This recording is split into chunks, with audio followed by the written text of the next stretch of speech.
It was a cold, misty evening in London when Oliver received the letter. The envelope was old, its edges frayed, and the ink slightly smudged. There was no sender's name, only a wax seal with an unfamiliar crest. Curious, Oliver broke the seal and unfolded the yellowed paper. The message inside was brief but chilling. "You must come to Blackwood Manor immediately.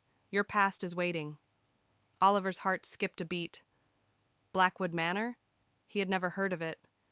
And yet, something about the name sent a strange shiver down his spine. "Another prank," he muttered. But deep down, he felt an inexplicable pull toward the place.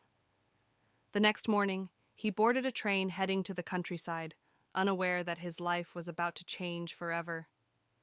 Blackwood Manor stood on the edge of a dense forest, its towering structure covered in creeping ivy.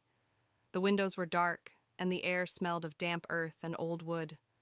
Oliver hesitated before pushing open the heavy iron gate.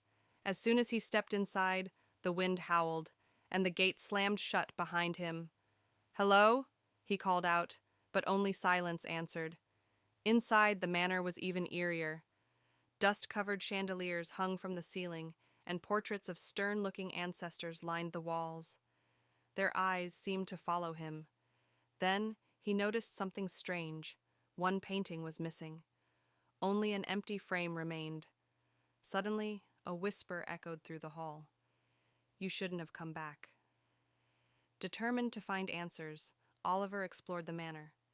In the library, he discovered an old journal bound in cracked leather. It belonged to Edwin Blackwood, a name he had never heard before. As he flipped through the pages, his breath caught. The child must never know the truth. The manor will keep its secrets, but for how long? Child? What child? And why was this written in 1872?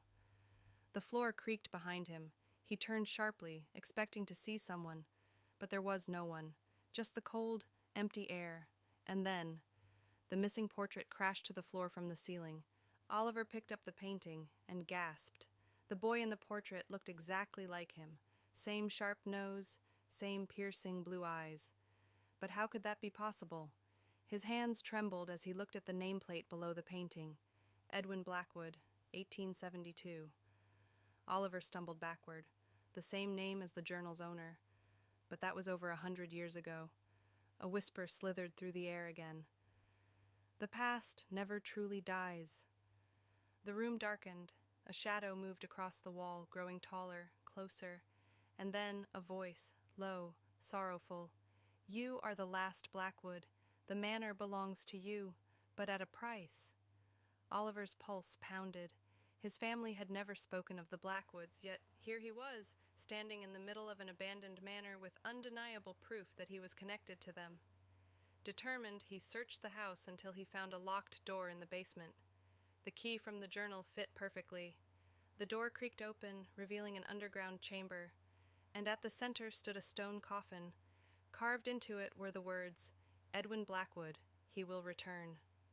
Before Oliver could react, the lid of the coffin began to move. Something inside was waking up.